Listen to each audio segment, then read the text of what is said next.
Hello. Hello. Hi, everyone. Welcome to A Couple of Sassos podcast. I'm Brooklyn Johnson. And I'm Heather Terry. And for anyone who doesn't know, this is our power hour of true crime where we talk about fucked up people doing fucked up shit, usually for fucked up reasons or sometimes for no reasons at all. That is true. And that is what we're doing today. Merry Christmas. Merry Christmas. Happy holidays. I really hope you're listening to this on actual fucking Christmas. Oh, yeah, because it does come out on Christmas. Yeah, not with the kids, though. Thursdays are big holiday days. Like this year, it has been a very thirsty Thursday experience because New Year's I love a thirsty Thursday experience. New Year's Day is Thursday, too. Oh. How about and then that? It was also Thanksgiving, obviously. Okay, so before we turned the mics on, Jess told us we need to debate this on here. So there's two friends in every friend group. There's a cute Christmas exhibit, Brooklyn. I don't think there's two types of people. I think most people are cute Christmas, and you're just ugly Christmas. I think I am delightful Christmas. I have on Santa combat boots. That match in no capacity. They match Christmas. Okay, pause this. Okay. They're cute. Heather goes, it's ugly Chris. I go, no, that's not a real thing. It's supposed to be an ugly Christmas sweater. It is a staple piece. It's you've never heard of an ugly Christmas party. It's an ugly Christmas sweater. And Heather likes to wear things that do not cohesively go together in any way. Right. But she just assumes because the category theme is Christmas. Yeah, you can't just wear a sweater. Oh my God. All of this, I literally looked down. She sat down next to me, and I go, "This makes me want to vomit." Yeah. Well, I like it. I have my Schitt's Creek fold in the cheese Christmas sweatshirt and my reindeer, snowman, and gingerbread man pants that are so ungodly busy. Me too. I'm doing this for the people who are listening. Oh no, they need to switch over and watch it just to see this. And then if you can't see, I will say this. I mean, I don't actually like any part of it, but the combat boots. Like, if someone was like, here's your stuff, I'd be like, I'm going to donate this. But I would keep the combat boots. I'm going to donate this. Okay, and I have a scrunchie that is really getting on my nerves. So I just threw it. I feel certain that is made with every terrible chemical thing from China. Oh, for sure. You're like, the reason it's bothering you is because you now have a disease. Yeah, I think, like my skin's melting off. I can see bone around my wrist, but it's fine. Right. Boner? No. Boner. That's what There's it totally a boner sounded. around my wrist. That's what it sounded like. This is our last new episode of season 4 and of 2025. Can you believe season 4? No. Not until I was going back to make sure I didn't do the story today, because for so long, I had to go back and look and make triple sure that I hadn't done this one. Oh. Yeah. I have not. That's a hard one. That's hard. Yeah. First, okay, so this is season 4, the end of season 4. We do the seasons based off of the calendar year. So we started in April of a year. Of 2022. Yeah. And so that was a whole season. Right. So anywho, it's really 3 and what, 3/4. Yeah, everybody loves to just tune into long. season 3.75. Right? I can't believe we've been doing it as long as we've been doing it. Yeah, thanks for sticking with us. And if you're new, welcome. Yeah, fuck, man. I know. So we're going to take a couple weeks off after this. We're going to throw Which you guys won't necessarily fully feel. Yeah. There's going to be some sassy replays out there that you're probably like, oh, that was a good episode. Or if you're new, hey, that's neat. I should go back and listen to all of them. We need to decide if on this sassy replay. Okay. Are you ready? No. Because I did not tell you this before. Oh. Is if on this sassy replays, the 2 that we're doing, if we pull from season 1. That makes me want to vom. Oh, man. The best ones of season 1. Okay. Because season 1 was our cell phones at a kitchen table. So I'm obviously not trying to put you guys through me and Heather passionately, drunkenly talking about a topic and then smashing our hands onto the table. Oh my gosh. Because there are definitely episodes that we have literal fucking trailer warnings telling you hey, we sucked at what we were doing at the time. Yeah. And it sounds like percussion. It sounds like we're trying to drum on the table or something during some of them. And you were like, can you stop? It's like the little drummer and boy. It was me. I was the little drummer girl. Yes, you were. Rum-pum-pum-pum. Oh my gosh. We suck so fucking bad. I know. I can't. And look at us now. Look at us now. Less. Thanks, Wonder Boy. I hope we suck. The production is obviously way better. We're talking about us as humans. Yes, us specifically as a podcast in our growth journey. Wonder Boy's putting lipstick on this pig. I'm not a pig, and I think we've been crushing it. So. I know. Well, pigs are cute. We are not a pig to be putting lipstick on. Oh, that's right. It's like such a negative thing to say about us. Jeez.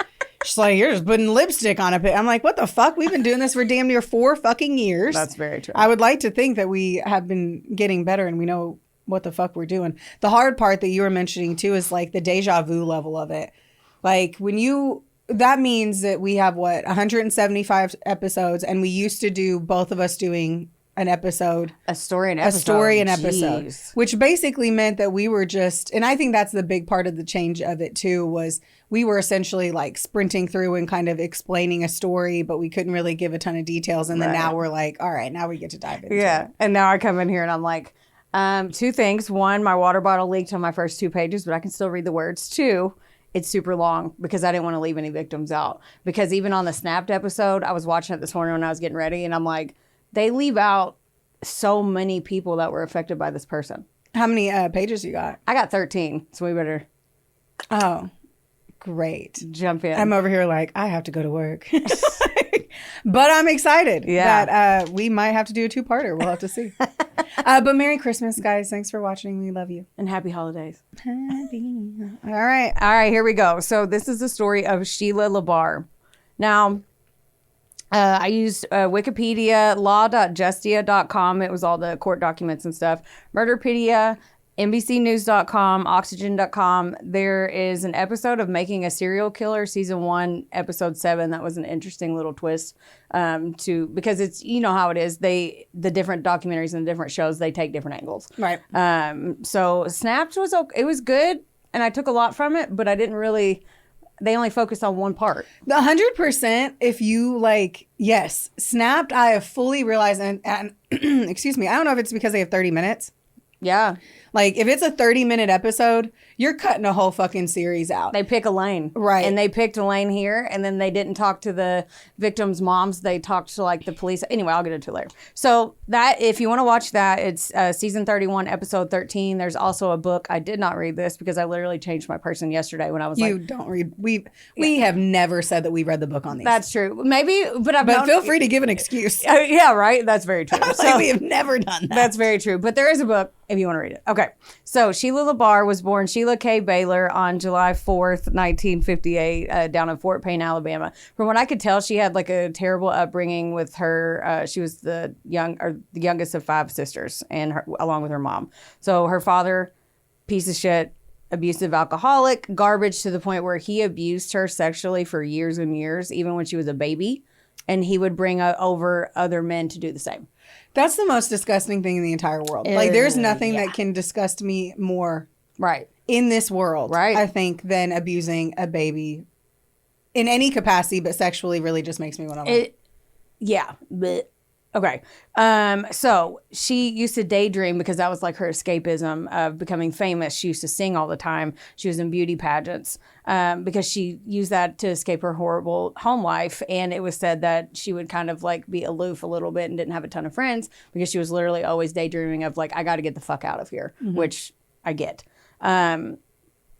Here's a photo of her again. And this is her when she was young. I should have had this up earlier, but that's fine because the important thing is I'm cute. So this is a photo of her. You're going to have to hand it over. I'm 38 now. I used to be able to see this from far away, but I can't anymore. Yeah, so that's a picture of her. Hey, cute. Yeah, and I don't know when that photo was taken, but you could see the sultry, you can tell. You can see the crazy. Yeah. I don't know what's going on here. I have no idea what the story is. That's a fair assessment. And when Heather says you see the photo and some people are going to see this and they're automatically going to be that's a sultry photo. To me, I see danger and I see something a crazy man-eater. And that was before I even read this. Yeah. Apparently, that was accurate. With women, you can totally see it in the eyes. Oh, yeah. Or there's some really elite ones that you can see through their eyes. Oh, yes, for sure. So... anyway, she wanted to get out of there. She also wanted to be a country singer. And on the show, they kept playing her songs. And I was like, she's okay. She's not Taylor, right? She wanted to be a model or a writer. And then she got a little bit older and she was like, okay, I don't know if I'm going to be famous or not. Are you laughing at my paper? She keeps smirking at me so hard not to. because it's like Because she said her water bottle leaked, and so whenever I walked in, I had something in my eye, so I had to sit in the car to get it out of my eye. And I walk in, and like she has only three pages were laid out, and I was like, oh, but you can totally read it. I didn't realize it had like. It went all the way through all the papers, and this is just, it's like I'm reading off napkins, like bar napkins. It's like you literally found this in a ditch. I did. That's why I changed my story. No, it does look very rugged. So, sorry, my apologies. I mean, nothing I can do, right? Okay, now I got to figure out where I was on my napkin. Okay, so she lived in Fort Payne, super small, and she's like, I can't get out of here. There's no way I'm going to get out of here. So what does one do whenever a female is pretty like that and wants to get out of town? She wants to get married. That's good. Yeah, she's like, I'm going to find me a rich man. So that was her new goal after she graduated high school in 1976. In 1981, she met her knight in shining armor to give her that new life, named John Baxter. Now, John recently divorced, had a young daughter from a previous marriage. Like recently, like signed the papers. Ink was probably wetter than my papers. So... He had a sports car. Like a flashy sports car. He was a utility lineman. So she's like, all right, he's got money. Let's go. They got married on New Year's Eve, which was also 2 weeks after they met.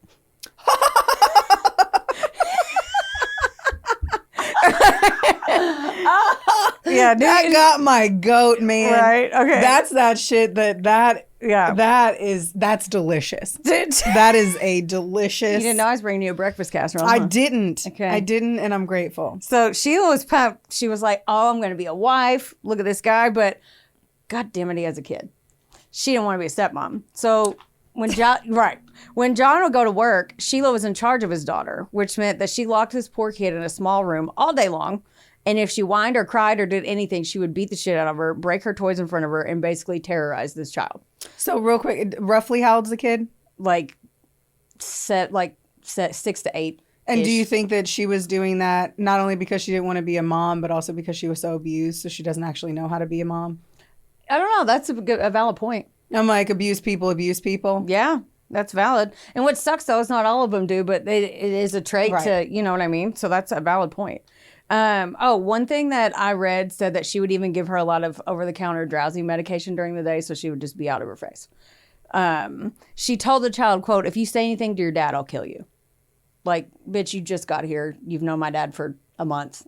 And what are you doing? What a nightmare. Right. And a few weeks into this, the kid was like, I can't do this. So she actually told John's ex-wife, and John immediately kicked her out. This was 6 weeks into their marriage. John was like, because she was like, well, I didn't tell my dad because she said she'd kill me. So I went and told my mom when I went to see my mom. Good. So, by the way, when Sheila was throwing me out of the house, she stole his car. She was like, oh, cool, you're kicking me out, grabbed all her shit. So I'm so sorry. Yeah. So he kicked his wife out. He kicked Sheila out. Okay, for whatever reason, I thought it was the girl. And I was like, good, she's safe with her mom. Not realizing. No. Fucking hell yeah. Yeah, so for once, he was like, believe the kid, what the fuck are you doing? But literally, he didn't know her, so how would he? Right, like how would you not your believe kid's your not going to come out of over? nowhere and be like, this is happening. Right. Okay, so not too long after this, because Sheila, she's a little firecracker. So her name's Sheila. Sheila, yeah. Of course she's a firecracker. There ain't nobody who named their daughter Sheila and thought she wasn't going to be a fucking firecracker. So Sheila saw John's ex-wife, Nancy, and this is the one that told John, like, this bitch is abusing our kid, get her out of He went from a Nancy to a Sheila. Right. That tracks. Yeah. And then she pulled up to the gas station and she saw Nancy getting gas. So Sheila pulls up. She grabs a hammer out of John's sports car and bolts at her. It's date that there's people out, everything. Nancy is not no bitch, though. For some reason, Nancy had a machete in her car. And they start having this like West Side Story brawl in the parking lot. Like, and people are just like, could you imagine getting gas and looking over and there's just a hammer and a machete fight? It feels so 2025. Right. Now I'd be like, I'd be like, oh, okay, yeah. So the cops came and luckily nobody got hurt, but people were like hiding, like trying to I have fill no up idea their how tanks. nobody got hurt. Right? Unless they you were just like circling each other. I'm going to get you. I know, like finish him, like a Oh my Mortal God. Kombat. So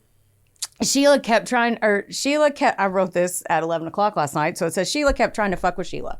Sheila kept... Perfect. I'm going to take my mic away and fuck with my eye for a second. Okay. I'm announcing you. Sheila, she kept trying to fuck with Nancy, though, and they had a few run-ins together. Sheila actually went up to her in a restaurant, flipped her food out of her, like, in front of everyone, flips her food out of her hand and tries to choke her. So, why? Because she's mad at her because she thinks she took her rich life away. So, but it was her abusing the kid. It had nothing to do, like, insane. Right. Oh, yeah. And so Sheila, crazy. Nancy is kind of a badass. So Nancy grabs her by the hair, drags her out by the hair to the parking lot, and beats her head into a tire rim until she passes out. Like, Nancy's like, I'm tired of you coming after me. What state is this? This is in Alabama. Okay, I see now. Okay. Roll Tide. I'm like, wait, I need to know the state has something to do with what the fuck is happening here. Because this is not... Right. I can tell you this is not fucking Iowa behavior. I don't know. So Sheila finally is like, she kind of just says, oh, she gave up on John, but really she knew Nancy was going to keep beating the shit out of her if she kept going after her. That's what I think. So she was like, I need a new man. I'm tired of getting my ass beat. I need a new man. After her face got sprayed. So which she kind of deserved it. She was abusing a child. So 100%. Yeah. That's why I was kind of like, hee hee. Yeah, like, yeah, you deserve to fuck with somebody your own size, man. And apparently Nancy ain't no bitch. Let me beat some fucking sense into you. So while working at a local restaurant, Sheila met the owner's son, Ronnie Jennings. Now, he wasn't rich, but she's like, well, he's hot. He'll do. Like, he's the owner's son. Even though it was literally in a small town. You know, I'm sure it's not like he owned $18,000. He was probably making $15,000 a year. Yeah. So a few months later, they eloped. A year later, they were like, we need to change. So they moved to Chattanooga, Tennessee. They got jobs at a hotel. She worked at the front desk, and he was a cook. So cute. Soon, she got bored. Okay. And she would literally just leave the desk, flirt with male guests right in front of their wives, maybe not. She would just leave it unattended. She didn't give a fuck. She was like, ooh, men are paying attention to me. And she would literally mental health issues that are like, oh, like all I can see right here are mental health issues. Mm-hmm. Like such a moth to the flame of a man giving any type of attention because of what happened with her. Exactly. Father another men at a young age. That's terrible. It's yeah, mental health plays a huge role. I'm going to keep making a whole bunch of jokes because we're called a couple of assholes, but I really do want to highlight that I am very much understanding that there are serious, sad, terrible mental health issues that are obviously... Right. Because this is crazy behavior. Yes. Yeah. But she would just wild out, like, at the front desk with the dudes. So, while her husband works at the same hotel as her. Sheila said that Ronnie started physically abusing her, but Ronnie's like, no, she beats my ass. And he was afraid she would kill him while he slept. Like, it was super toxic and it all fell apart. She had terrible mood swings and was super erratic, but she wanted out of the marriage. So one night while they were both at work, she goes up to Ronnie in front of everyone and she's like, you're a cheater and I want a divorce. And he's literally like, all right, sounds good. I'm not a cheater, but sounds good, because he was over it too. And oh my gosh. She was like, oh. So she goes out, takes a ton of her prescription meds on the way out, takes Ronnie's car, speeds off, and a few miles down the road, she fell asleep at the wheel and she wrecked the car. So she went into a coma for 8 days. Oof. And when she woke up, she was like, oh, Ronnie will be there. Ronnie was not there, but when he did come to see her while she was asleep, he had her committed to a psychiatric ward for 30 days. Epic. Right. He's like, you wrecked my fucking baby. Yeah. You wrecked my vehicle, man. Yeah. What the fuck? And when she got out, she ended their marriage, but that wasn't the only thing that was different. When she started telling people when she woke up, like anyone who would listen, she was the chosen one. She had died and gone to heaven in this car crash. And of course, when she went to heaven, she spoke to Sky Daddy. She spoke to God while she was up there. I truly believe that with comas. I mean, mom, when she came out of her coma, my mom was in a coma at 47 from massive massive heart failure. And she said 100% that she was in a coma for 3 weeks. Right. And she had said that. She was like, it wasn't my time, but I went into like a light and talked to God. Like, right. So I believe that if a coma, right, that happens. And that, there's a whole show on it. Yeah. Like everything. Yeah. I almost died or something like that. Or I died. Yeah. Something. That was crazy. Mm-hmm. Well, I believe, because I believe that also. And I also believe your mom, because I've talked to your mom about this, but I do not believe this part. Oh, you don't? What she said, what he said. Okay. I believe that she could have had an experience. I don't believe this happened. Okay. So he apparently, God, tells Sheila, you know what? It's not your time. I'm going to send you back down to earth. You're going to be my avenging angel. She's supposed to come back down and rid the world of pedophiles. Oh. One doctor said she had several personality disorders, which made her super paranoid. She never was officially diagnosed, but they said that this part, and then she would hear voices, see visions, basically made her, Delulu, is that what the kids say, Jess? So you're totally right. Okay, so a lot of people, whenever they're abused as a young child, they get borderline personality, or what is it? It's called something different now, but yeah. Yeah. Where they have multiple personalities because they have to... It's coping. They tuck into themselves during the abuse, and a different person is created. Right. So on top of all of those mental health issues, and then pivot to the right, we get here. Yep. All of this...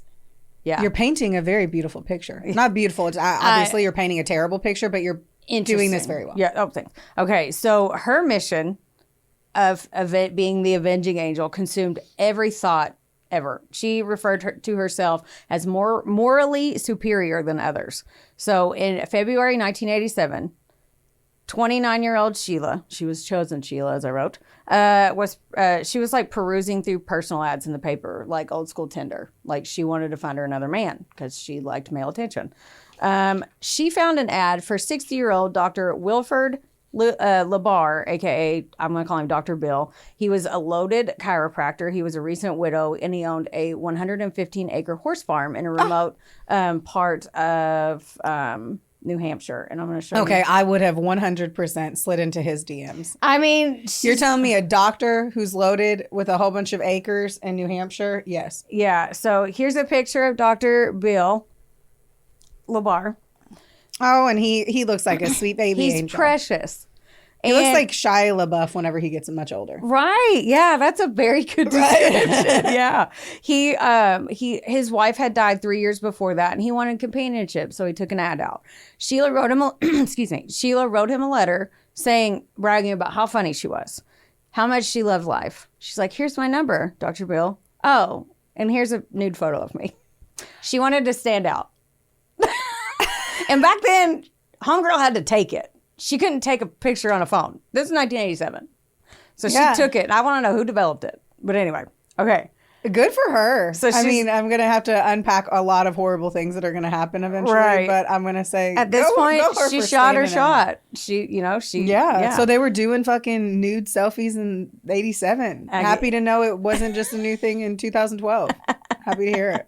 So, needless to say, they talked on the phone. He flew her out shortly after that to Epping, New Hampshire, where he lived, to meet him. Basically, they made out at the airport like he had just came back from Iraq. They fell in love almost immediately. She went to the farm. She never left. So now Epping, super small town, the word got out that Dr. Bill's new wild girlfriend, who literally ran around naked on the farm. Sounds like you. Heather's always like, I do it indoors and I don't run. God. I guarantee that if you had acreage where no one could see you, you'd be naked outside the way you talk about being naked in your house. In my house okay, maybe. Who knows? I don't know. Buy me a farm and we'll see.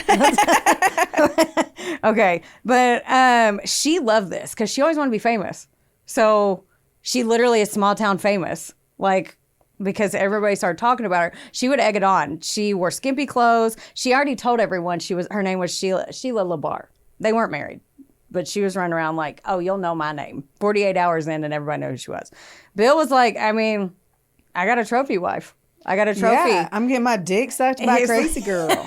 He's like, and he didn't care, and he did anything she wanted. He took her to Nashville to meet people in the country music industry and meet country music stars. He would fly her out. Though she did not become the next Shania Twain. So she was bored at home. She's he's a doctor all day. She's like, she needs hobbies so bad, man. Get into crocheting.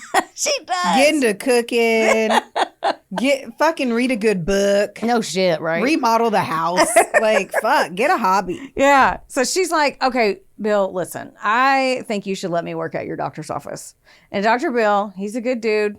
And he always wanted to help his patients, right? And if they were hard up for money, which is a smaller town, so there wasn't a ton of people with a ton of money, from what I read, he actually wanted them to get treatment even if they couldn't pay. So he would allow them to pay over time. Some of them even traded produce and goods they could do, like helped him out around the farm or whatever. Good. So he's a good person. She self-appointed herself, Sheila did, as the office manager. So when she saw thousands of dollars in unpaid quote-unquote bills because people were paying slowly, she was pissed. And they would come in and she was like, well, you have to pay or I'm going to call the cops. And they would be like, oh, I paid that person. And they're like, well, prove it. And then they would have to pay. So he lost a lot of patients because they couldn't afford it anymore to get treatment, which, you know. And she also drove a wedge between Dr. Bill and his business partner, who was his cousin.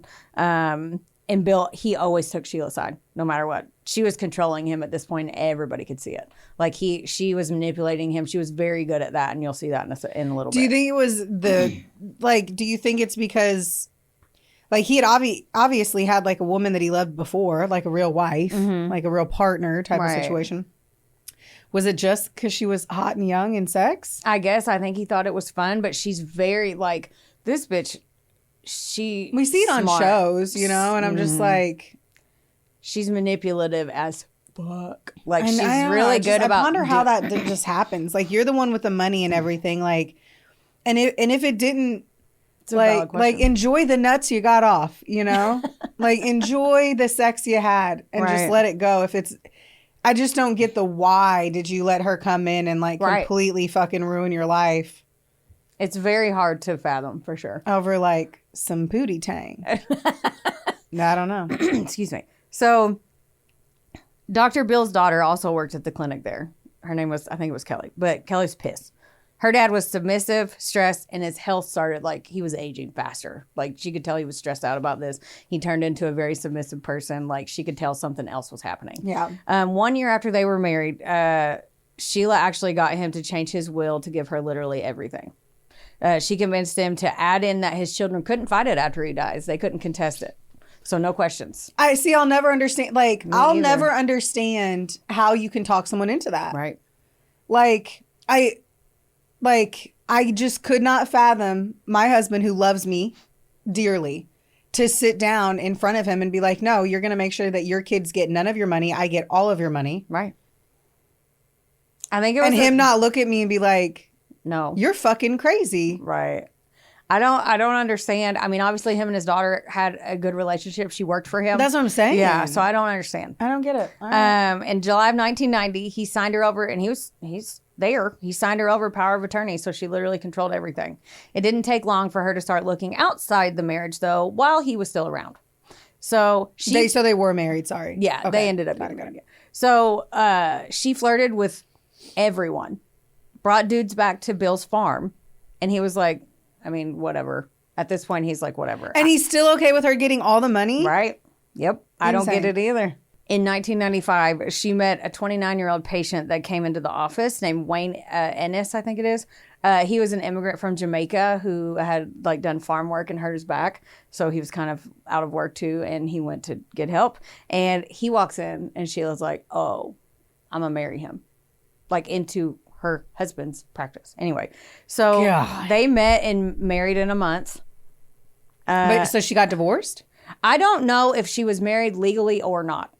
Like, the first time? Yeah, to Dr. Bill. Like, I don't know. Like, they kept saying married, but she told people she was married. I didn't dig in to find out if she was legally married or not. Okay, because I'm like, it takes longer than that to get divorced. Right. But yeah, she met and married Wayne in a month. They lived on Bill's farm. And she even hired him as a handyman at his clinic because he didn't have a job. One night, she took Wayne out, and she's like... What the actual fuck, Heather? Yeah, this whole story should be called What the Actual Fuck, Heather. This is just the cherry plopped on the sundae. Okay. Yep. Yep. Okay. The only way I can assume is that, like, what I had said on that, like, moment of, as long as he, like, okay, this is what men need to understand it, is if you have a hot woman in your life that gives you good sex and you know that you've outkicked your coverage so aggressively, enjoy the sex while you have the sex. And then let her go, because she's a fucking bird that's going to fly into the air into a much sexier fucking bird's nest. Well, instead, so just be okay. They made a bird house, and all the birds came there to eat. Well, I just have to say on this, I don't understand why, if they weren't legally married, why the actual fuck she got his money. I know. Unless it was done, it was like she's a fucking forger and was able to pull it. Like, Oh, no. I cannot. And obviously, what's going to happen, because we all know, she's going to murder him and she's going to get all of his money and she's going to live there with her sexy little man bird and they're going to just fucking do whatever the fuck they want. Whatever And I'm already birds do. annoyed. Okay. So, Insane. oh, this ain't nothing. Okay. So one night she takes new husband Wayne out. She's like, Wayne, I need you to kill Bill. And he's like, Volume 2. You're right. He's like, no, he's nice to me. Actually, because Wayne was an immigrant and didn't have any family here, Bill actually treated him like a son, kind of. Like, Yeah, because Bill was like, I had the good sex for a minute and I'm going to let her go. right. And she's With all still my going to money. live here in my house. And he was like, no, he's done nothing to me. I haven't seen him do anything. No, I'm not doing that. And then so she literally kicked him out of the car in the middle of nowhere. He's only been there like 2 months. He doesn't know where he's at. And then she just drove off. So he finally makes it home. And she's like, gets in his face. She tries to get him to hit her because she's got mental health issues. She's trying to get him to hit her. He's like, I'm not hitting you. I'm not. No. So she starts hitting herself until she splits her own lip, and then she calls the cops. So she fires guns at him. She burns his clothes, like does all kinds of shit. And then Wayne goes to Bill, and he's like, Bill, I don't know what to do. I don't know anyone here. Like, he feels kind of trapped. And I wonder why. right? And Bill's like, dude, you need to leave her. She's going to kill you. I have to ask, is he African American? Yes. I couldn't find a photo of him. Because you said Jamaican descent, right? Yeah. He was like 100%. I have to Jamaican know descent. how terrible of a situation, like, because we cannot, like, let's not be ignorant here. Right. Like, obviously, him being an African American male and she being a Caucasian female in the 80s, Right. late 80s, 90s, whatever. No, they're not going to listen to him. And he was scared And that he she was gonna beating herself, acting, yes, and all of get, that. right. He was truly unbelievably stuck. He was, and he knew, and she knew it. Like, I think she knew it when she picked him. Like, that's what I think. So Bill, like, Wayne goes to Bill because that's literally like a father figure to him in America. And he's like, Bill, I don't know what to do. And he's like, you need to leave her. She's going to kill you. Like, I think she's going to kill you. Bill says this. And Bill says this after she gets all of his money when he dies. Bill, I love you, dude. I know. You really have blinders on here, bruh. I know. So Bill helped Wayne, and he was like, you should get a divorce and leave. And he actually made it out alive. Like, Wayne got a divorce from her and left. Good. So Sheila met another man in his 20s named James Brackett. Now, James would seem to be more submissive, so Sheila, of course, took advantage of this. He moved into the farm with Bill and Sheila, and he lived there for a total of 6 years. Okay, I'm not going to dive all the way in, but some of it. So she had chased him with axes, with knives. She shot at him, all kinds of shit. She must be a shitty shot. Like, who just shoots at people, like, unless you're trying to hit them? Right. 4 years into it, on September 26, 1998, they got in a huge fight. And James was like, I'm going to stand up for myself and try to scare her. So he pulls out a pocket knife because this bitch is coming at him with everything. And he's like, I'm going to try to scare her so I can get out. With a pocket. I know. Right? I'm like, what? I don't know. Maybe the 90s had a crazy pocket knife. I don't know. And it's He's more like like a box cutter. But to me, I'm like, if you came at me with a 90s pocket knife, Right. I'd be like, thanks for that nail file. I know. They're like, back up or I'm going to open that wine. No, it's Right.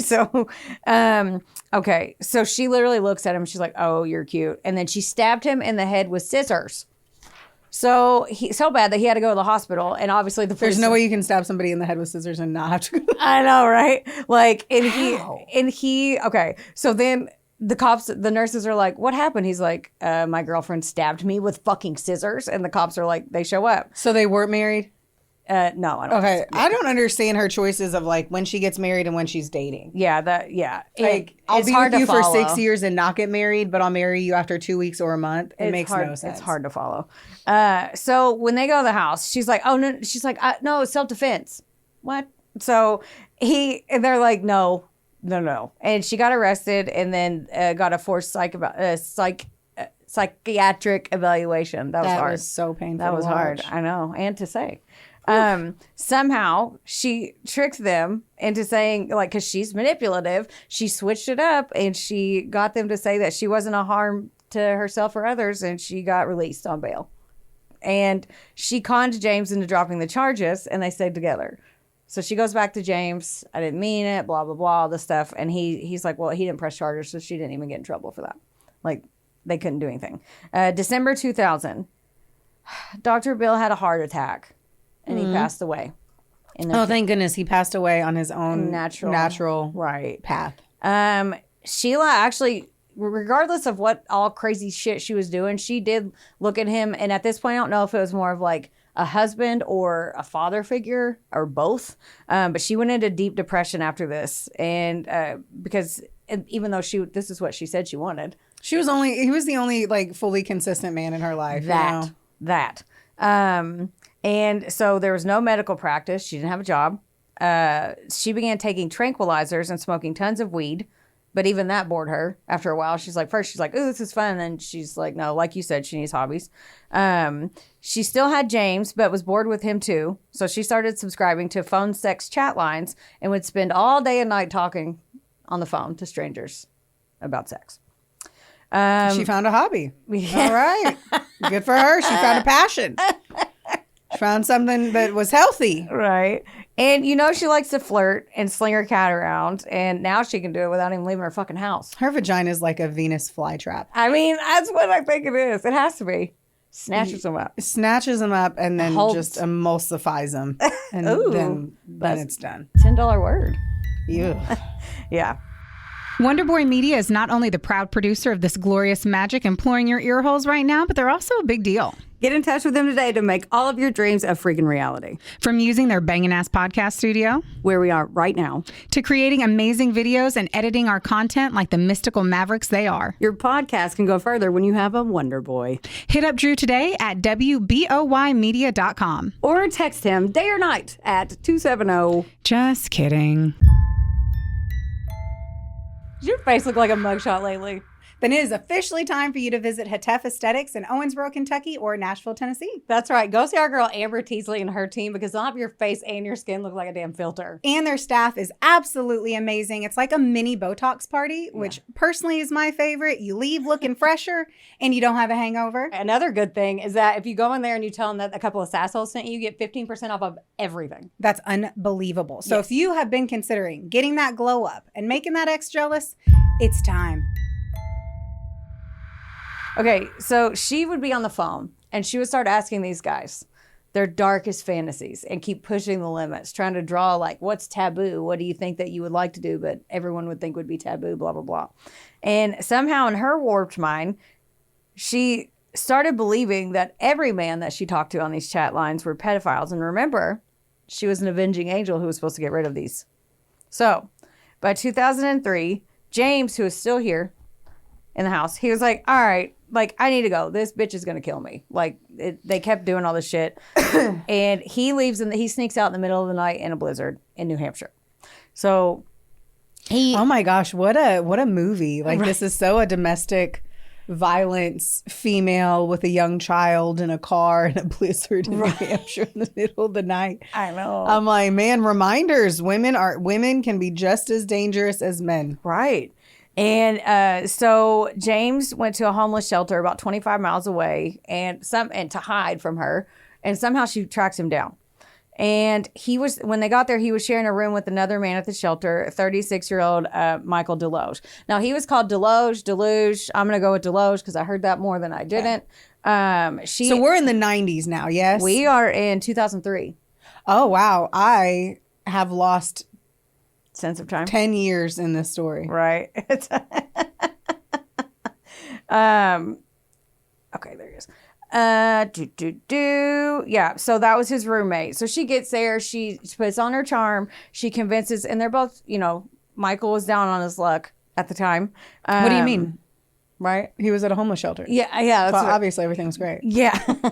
Right. So she was like, look, why don't you guys both, I'm sorry, let's go back to the farm. She invites both of them back. She makes them dinner. She puts on a movie and then takes Michael back in the morning. So gave Michael like a nice reprieve. Yeah. And this kept happening. Like they would get in a fight. He would leave. He would go there. She'd go get him. One night she beat the shit out of James and he ran out the front door because he was trying to choke her. because he's like, she's been tried to kill me 400,000 times. So he tried to choke her. And then, So sad that he has to go to a homeless shelter to like get away from this like, instead of just being able to like, I'm gonna go get a new place. Yeah, I know. I bid you adieu. Right. And when he was running out the yard, she shot at him twice and missed. And she's like, it's cold, it's dark, I'll just go get him in the morning, because she's used to that routine. The next day, when she got there, James was already gone. He finally was like, fuck you, and kept going. So I don't know where he went. Nobody knows. I hope he lived. Me too. And then Sheila gets there. You'd think after the 6 years of this, she would be sad that her boyfriend left, even though she was a piece of shit. But she sees Michael. She obviously doesn't feel things for people. Like there's a very intense thing that she is lacking that is very apparent, because she has no, like, besides losing Bill to a heart attack, like, and that's the only kind of time that she's ever actually like addressed sadness. Yeah, and it's just after he was gone, but it's not under her plan, because she asked somebody to fucking kill him because she's an asshole. And then she went and she's like, oh, it is sad. So there's a lot of mental stuff. Okay. So when she gets there, she should be sad. She's not sad, but she sees Michael. She's like, hey, come to my farm. AKA she gets a new toy. Yeah.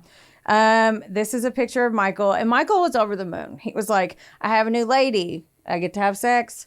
I have a new life. This is going to be my life. So I mean, take anybody from a homeless shelter in that kind of environment, and it's like, yes. And Michael actually told, like, at first his family was like, oh, good, he's got it, but because he just has such a nice smile. Yeah. Like, and do we know why he was in the homeless shelter? Drugs? It looks kind of like it could have been drugs. I can't remember on his background on specifically, because they didn't go like, because that would kind of depict like why, like how grateful he really would be for this kind of situation. Right. Yeah. Like, is it because he hurt his back in his construction job and couldn't work and didn't have anyone else to help and yada yada, or right, was it unfortunately drugs to some degree, all that jazz? Yeah.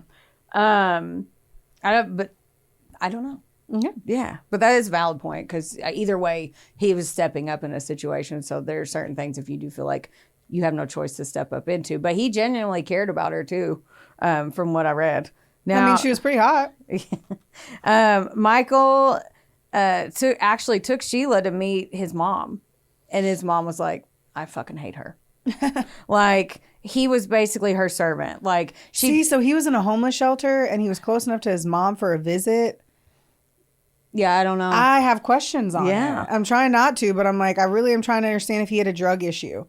That's the only reason why I think a mom would let I don't know, all of that kind of happen, to where like the only place you could be was a homeless shelter. Right.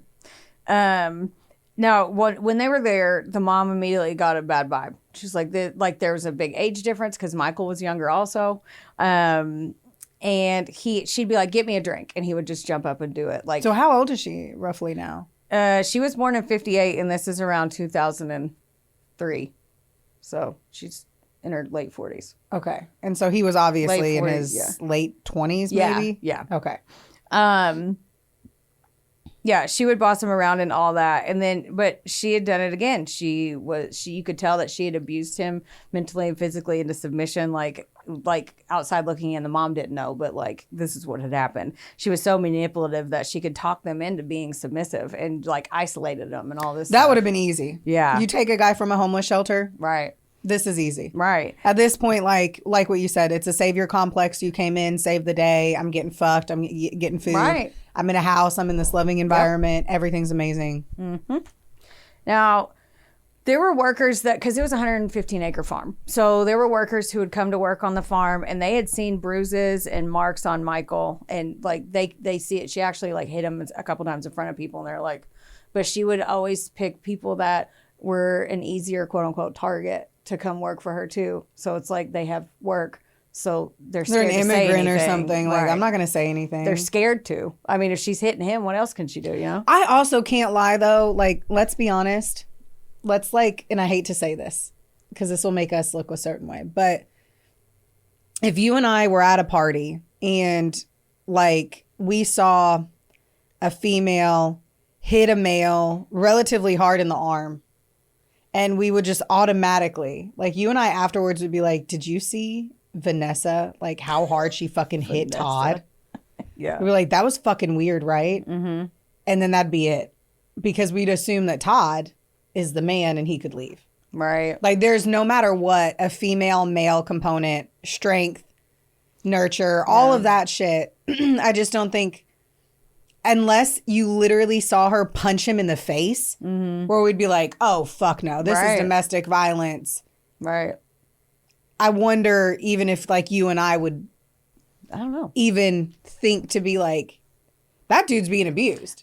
Yeah, it would be, I think if we saw it like they saw it as much as like at a party, that's one thing, because we'd be like, well, maybe, because our brains were trained from birth to be like, oh, well, he probably cheated on her. Or like he probably, like it's just, it's weird, the dynamic is. I disagree on that one, but like I would just, my mentality of it would be a male has a more intense physicality no matter what than a female.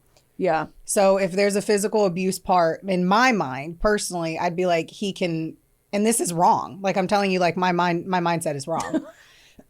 My assumption would be that he could get out of it. And there's a million situations where men have been abused by women and could not get out of the situation. Right. And we're literally hearing 18 different scenarios of it. But I don't know. I'm just like, I don't know if they thought to say anything. Yeah. And so when I was watching the show, they were playing audio recordings of him sounding sad, and she had brainwashed him. They found tons of these, by the way, saying that she got you could tell on the audio recordings. And if you guys want it, there's a lot of different episodes and you can look them up on YouTube, but like you could hear how sad and defeated these men were. And that you could tell just from as much true crime as we have consumed that they were being abused until they said these things.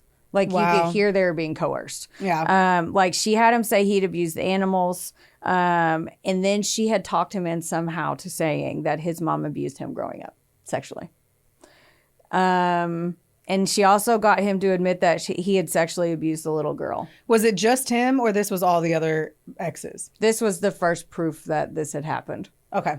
I'm going to assume there was that he had a drug issue before.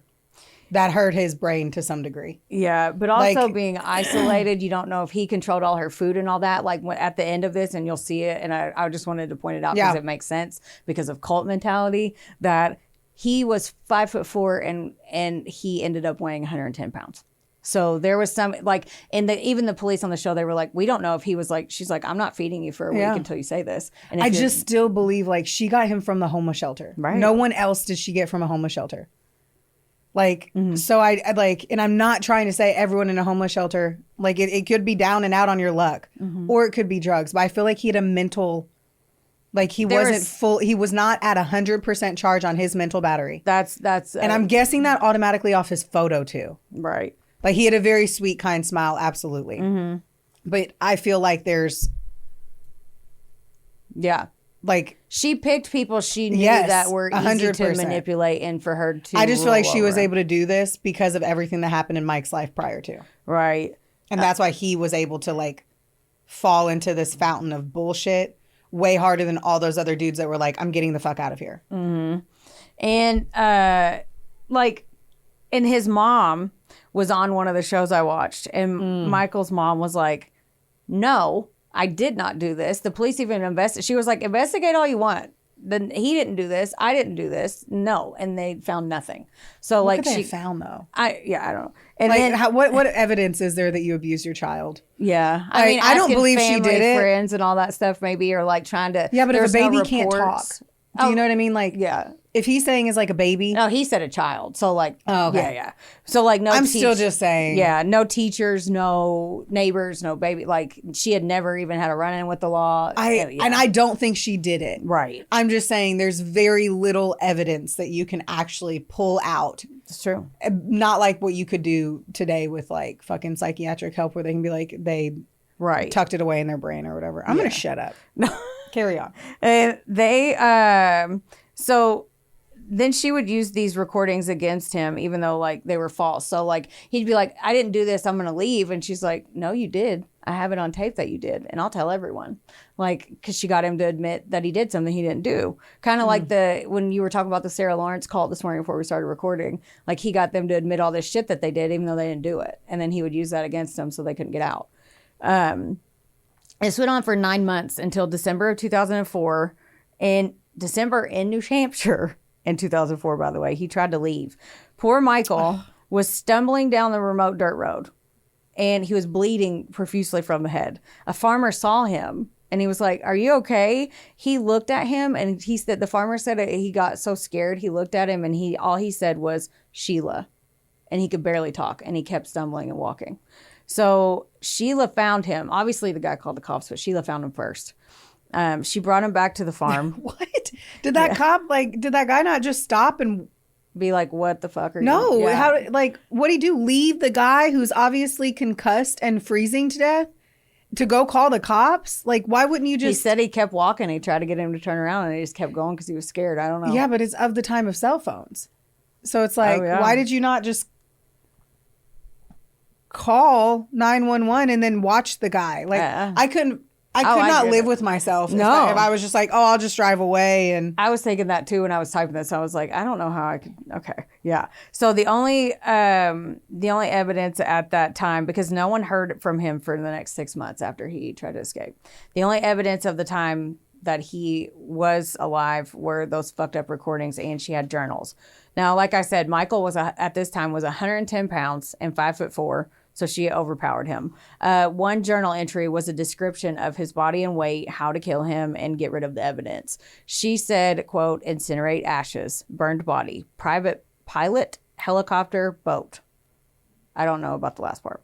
That was the last time that Michael was seen. Michael and Sheila showed up at his mom's birthday party for her. He sat there, didn't speak, and his mom was worried, obviously, because of his appearance. Finally, Sheila was literally elbowing him, and she's like, "Say it or we're leaving." I love how she's like, I was concerned because of his appearance, but I wasn't concerned when he was in a homeless shelter. Right. I am having the hardest time with Michael's life. I really am. And I need to stop, but I just am like, yeah. So you didn't bring him in? Something happened before that. I don't know what, there but has it's valid to, right. questions. There has to be. It's just... Yeah, I get the question. I just couldn't fathom Jaden living in a homeless shelter and just... Right.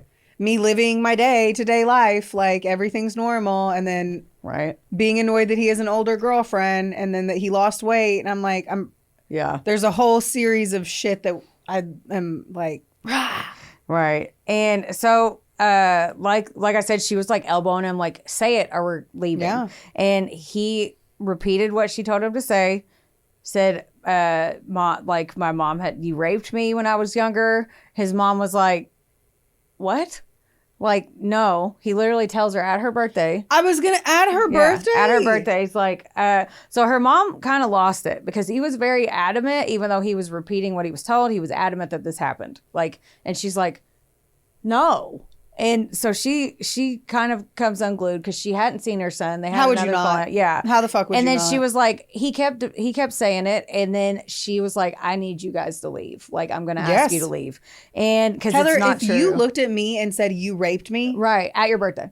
On top of all the things. With like, people just there. Even like you. Right. Like my best friend. Right. I could not imagine my dad hearing me say like. Yeah. Yeah, like exactly. What, like there's not a worse claim than your parent sexually abusing you when they did not sexually abuse. Like, I don't think there's fucking hell, man. So get this. So they were leaving. No, I don't want to get this, Heather. I don't like this story. I know. So they were leaving, and Sheila turns around. His mom says this. Sheila turns around and smiles at her and leaves. Like, one last fuck you. Sheila took Michael back to the farm where he continued enduring the abuse. In the fall of 2005, she carried out her journal plan and she killed Michael Deloge. Not shocking. No one knows how she killed him, but they know that she dragged Michael's lifeless body to a burn pit out back and she basically incinerated him. At this point, I'm not even shocked. She was proud of herself for ridding the world, though, of a bad man, though he was not a bad man. No, he was just a hurt man. Right. Assuming. She started feeling lonely again because she didn't have a man. And she can't be single. So a few months later on Valentine's Day, 2006, she's now 47, by the way. 47-year-old Sheila got on a phone dating service. It's 2006. That's how, like, you had to answer questions and be like, I'm Sheila, blah, blah, blah. And then you would listen to other people and connect if you wanted to. It's like how you swiped back then. Yeah. That's how she met 24-year-old Kenny County.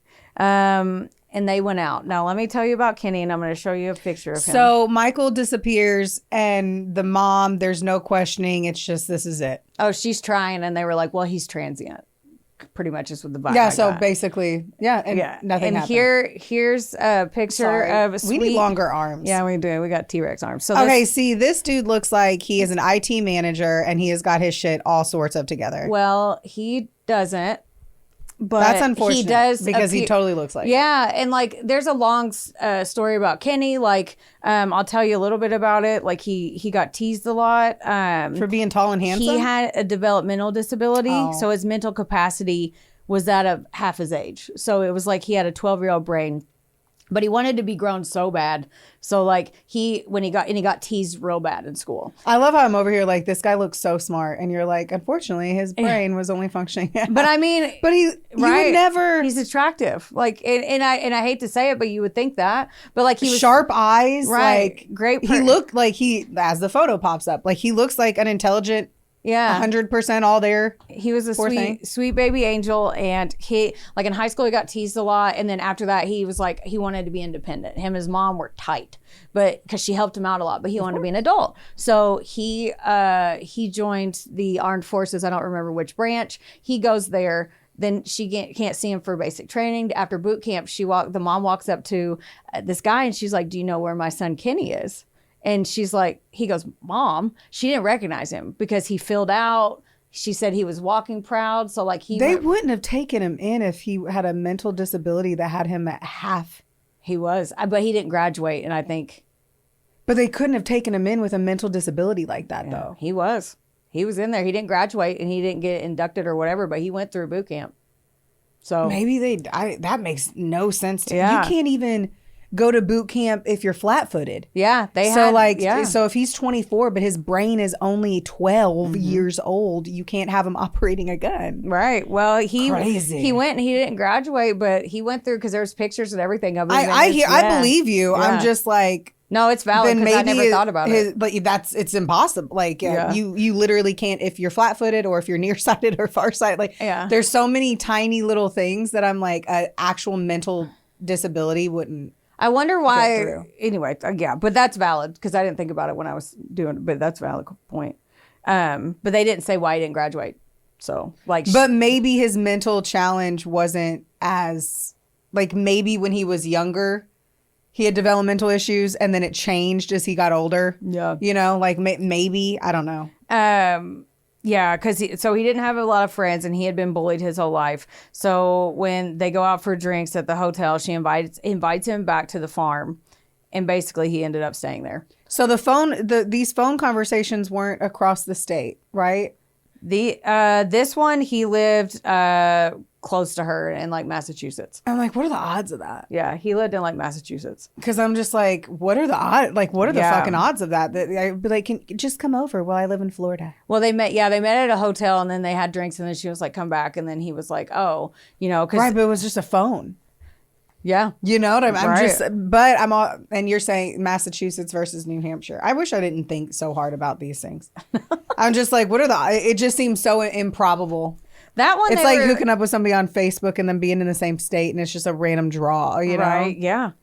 Now, Kenny and his mom were super close, but Kenny stopped answering phone calls, and he had a roommate at the time, and he was acting like an adult. He got a job at a car wash. He had a roommate. He was doing the things. His mom helped him out a lot just to make sure, but like he was okay. But he was doing his thing. He just wanted a girlfriend. And so that's why he joined the phone dating thing in the first place. Yeah.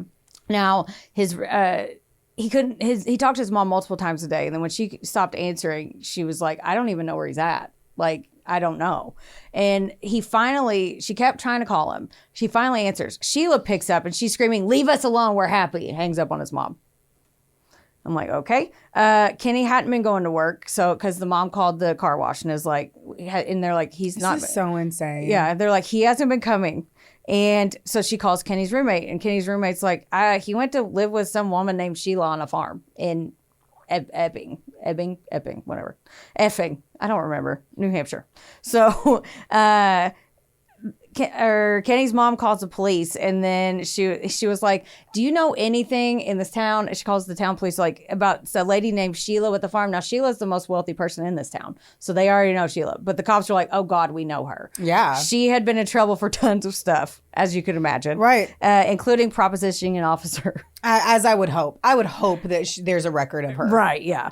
And even like they even had a rule in their department that if any male officer went to her house or a female, they would have to bring backup. Like they weren't even allowed to go by themselves because she tried to proposition them, and she's like, let me just suck that dick. Loose cannon. Now on February 21st, they went out there after bugging her. Like, where's Kenny? She's like, he's fine. He's in the shower. Well, Kenny comes to the door. And he's in a towel after she slams the door and goes back and gets him. And they said he looked timid and he was fine. And he's an adult legally. So he said, I'm fine, I'll stay. So they couldn't do anything. A few weeks later. So weird. Yeah. A few weeks later, Sheila started to think Kenny was a pedophile. And do you think she picked him because of that?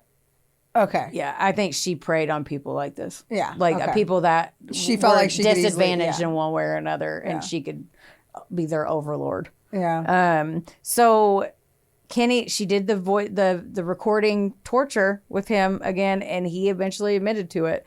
Even on the recording, you can hear her say, "Oh, now you're going to vomit because you figured out you're a pedophile," or something like that. And then he faints after because she makes him say this out loud, and he knows it's not true, but he says it, and then he faints. And she's like, "Oh, now Kenny County is faking fainting." Like she's doing all this shit on. It's crazy to listen to.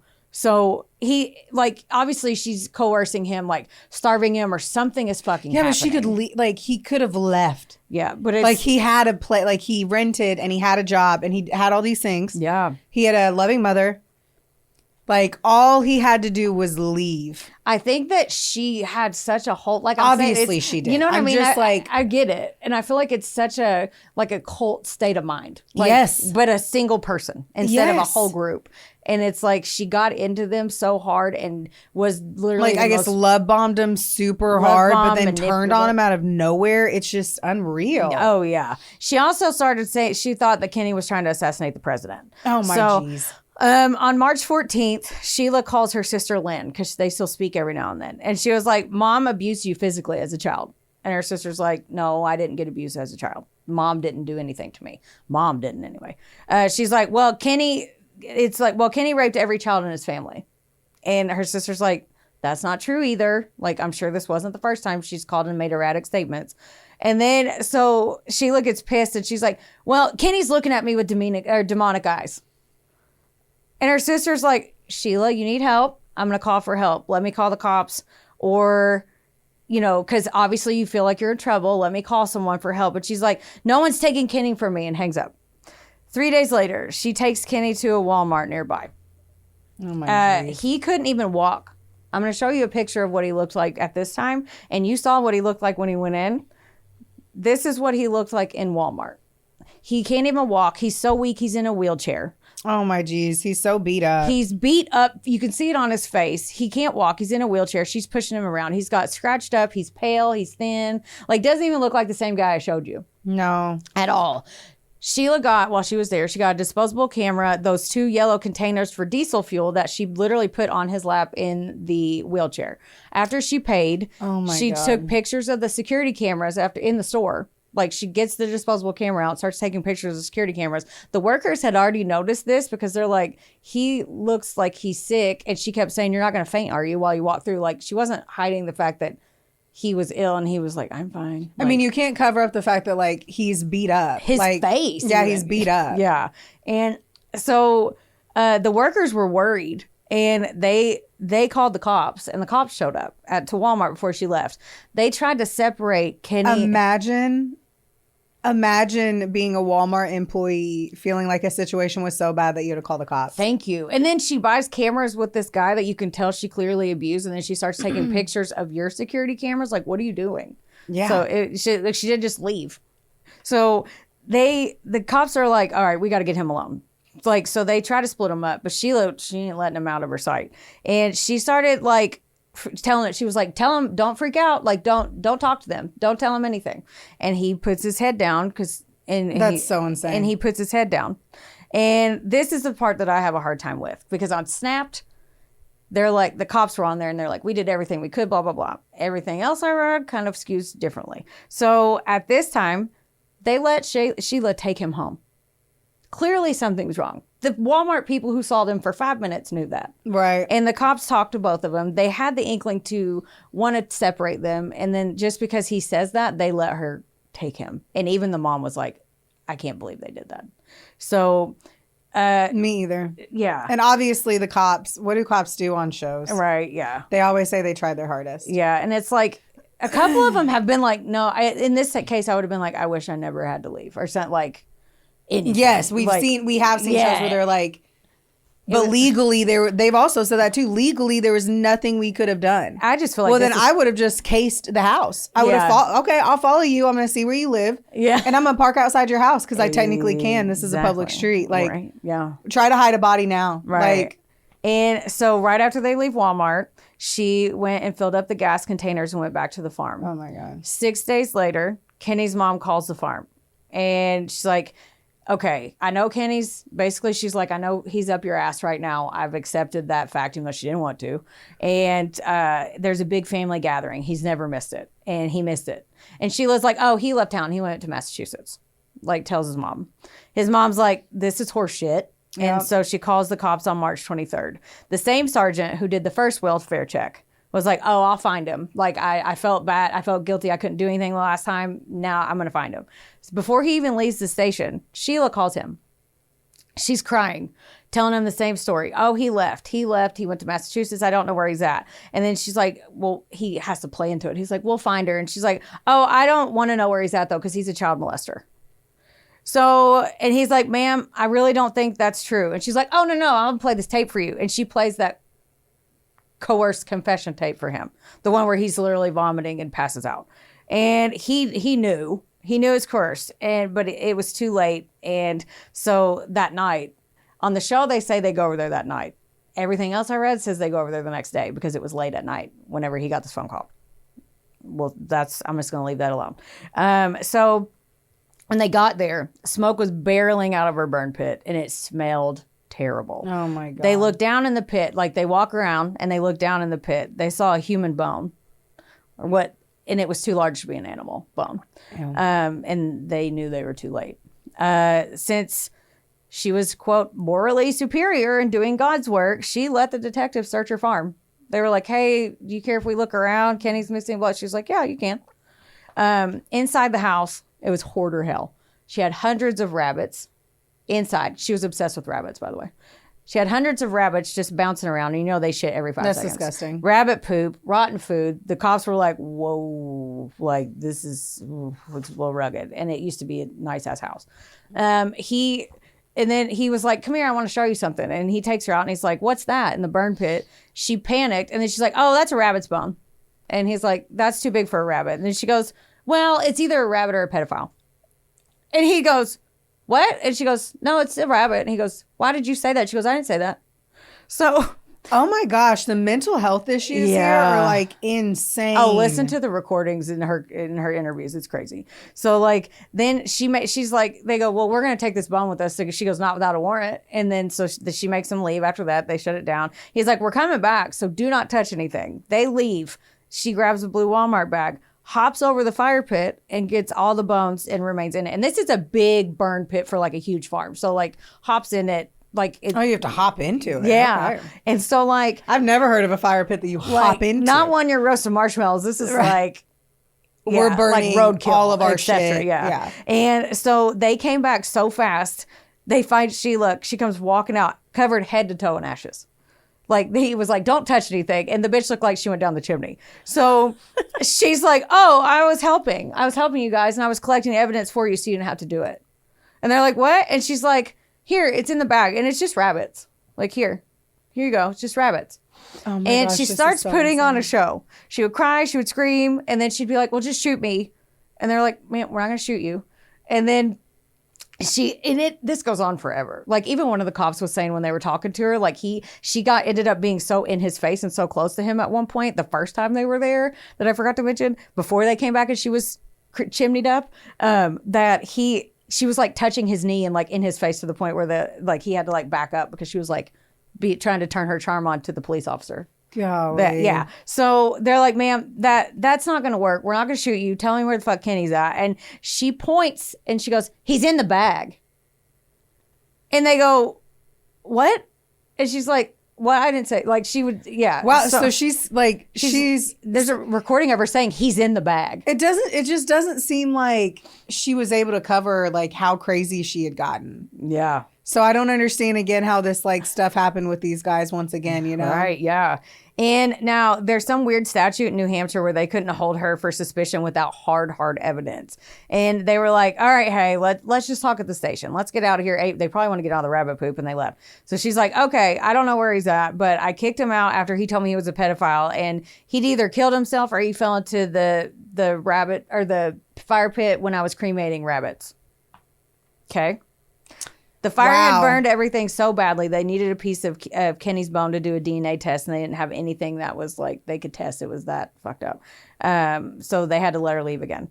She goes to the pet store, and because of all her animals, like they're at the farm, but she can't go. It's a crime scene now.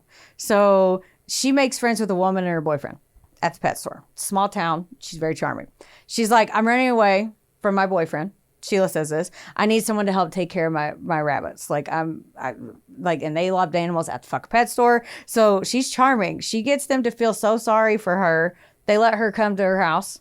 They don't know her. And the cops were all over her house. So they're like, just come back to ours. And they get there. They're all chatting about their love of animals. She charms them. And then like they even have another lady at their house that they become friends or whatever. And then the news comes on. Kenny County's missing report comes on the news. She fakes a panic attack, and she's like, that's the boyfriend I'm running away from. That's who I'm running away from. And they bought it. And they were like, well, you can stay here. You're like, she freaked out. So she does that. She finds a lawyer. The lawyer wants $60,000 retainer. And then she still had Dr. Bill's money. She goes to the bank and takes out $85,000 instead. She says it's for possible bail. I think it's because she was going to run. Sheila tells her new friend, she's like, I need to go check on the horses. But when she got there, they'd already been taken out and rehomed because she's not there to take care of them. She flips her shit. She tells the new lady, she's like, look, I need you to go down. Here's my bill of sale. I need you to go down to the police station and say they're your horses. I was just holding for them. Take this bill of sale. And she wants him back. The cops were like, okay, what? Sure, we'll give him back to you, but you need to get her in here. We're not giving you tell her we'll give her horses if she comes in and talks to us. That's so weird. Right? Like her priorities are wild. Yeah.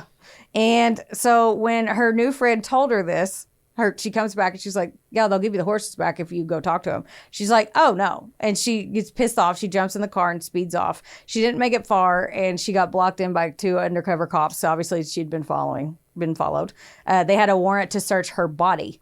Ooh. They took photos and DNA, interrogated her for 7 hours, and she didn't crack at all. Even though she already admitted it 10 times. Mm-hmm. They had to, in that state, there's some like law where it's like you have to say, I killed him. Like you can't be like, he's in the bag.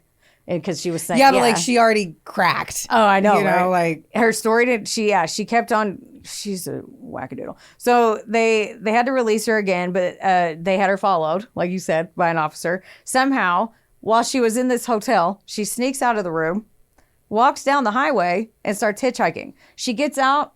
The cop didn't see her leave somehow. So a man named Stephen Martello picks her up.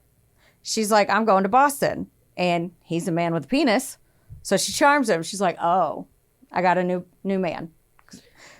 So they go to the hotel, use his ID. She pays in cash. They have sex. This guy gets home the next day and he turns on the news. He sees Sheila on the fucking news. The only difference is she dyed her hair red. So he's like, what the fuck? And this is when they officially set on a murder warrant, like for her arrest on March 31st for Kenny County's murder. Manhunt begins. Oh my jeez. 2 days later, because the guy called and he was like, I think I slept with her. She's around here somewhere. And then they find her 55 miles away and she played dumb. She's like, that's not my name. That's not me. Oh my God. And an officer actually had the newspaper and he holds it up and he's like, this is literally you. And she's like, okay, that's me.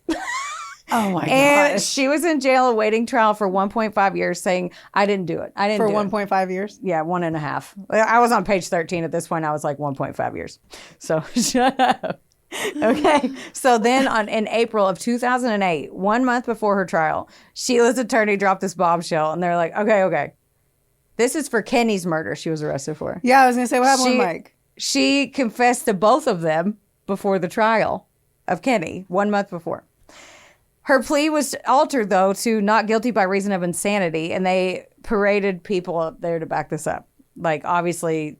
She's insane. Yeah. The prosecution is like, yeah, but she knows right from wrong. She kept lying. She kept lying and throwing us off. So she knows right from wrong. Right. So in July of 2008, Sheila was sentenced to life in prison without the possibility of parole. Now, in 2012... new evidence was revealed because, remember, it's 115 acres. This is actually the largest crime scene in New Hampshire. They had to search the whole place. Right. So they found human toes that were not Michael's or Kenny's out there on the farm. They also found, and I read this morning that they found like blood that wasn't Kenny's or Michael's, and they couldn't identify it because to do that, to DNA match, they can run it through all the paper, but they have to have a lead somewhere. They didn't know who to even look for. So there was blood in the house too. They didn't know who it belonged to. So to this day, they don't know whose toes those are. Just toes? Just toes. That's all that was left. Because those are tiny bones too. So I'm like, in my mind, I'm like, that would have easily been cooked up. Just toes. You know? Yeah. And there's rumors. Everybody's like, it was this. She hung out with this guy. Because it's a small town. But this is a sad story of the murders of Kenny County and Michael Deloge by Sheila LaBarre. Crazy. Right? And this is a picture of her at her trial. Fucking She looks crazy. a little different. Whoa. I want to put that up here. She looks a little different after being in jail for 1.5 years. She crazy. Oh, man. Yeah. Like, I can't believe there's not like a multiple episode documentary on this one because... Yeah, there could be so much more to unpack with that. There's actually, believe it or not, I cut a lot out. I'm sure you did. Yeah, because I just did. wanted to make sure I talked about the people that she physically hurt that I knew enough about. That's just wild. Yeah, for sure. And it just sucks that it was like such aggressive mental health issues. Like, yeah. It just sucks that like, could this have been avoided? Yes, through help. Right. And she took advantage of people like that were down on their luck or had diminished capacities or stuff like that. Yeah. Like she was a predator. Yeah. Like, and it was awful and sad. That is sad. But yeah, if you liked this story, I advise you to watch the YouTube and the shows on TV because they play audio recordings and video recordings of her doing that. If you really want to hear them, Crazy. They play her song, her singing, her voice wasn't that right. So, wow. Well, thank you for that. thank you. Happy holidays, guys. Happy holidays. Happy New Year, because technically this is the end of our episodes. We'll see you with new episodes back in January. Back in January, up in January, forward in January. Foot up and to the left in January. Yeah. Yeah, we love you guys. We Thanks love for being you. here. Thanks for being here for another year. Oh my God, thank you. Yeah. Don't forget, don't get mad. Get sassy. We love you. We Bye. love you. Bye. This episode was sponsored, edited, and produced by Wonderboy Media. Get the deets at WBOYmedia.com to see how you can make your podcast dreams a reality. Help us out and be sure to rate, review, and subscribe wherever you listen to our audio project. Don't forget, follow us on Facebook, Instagram, and TikTok at, of course, A Couple of Sassholes. Want more sass? Become a member of our Patreon for bonus content, merch, and more. Plus, we're on Cameo now, so there's even more ways to get the sass you need just how you like it. As always, don't get mad. Get sassy. Theodore, can I pet that dog?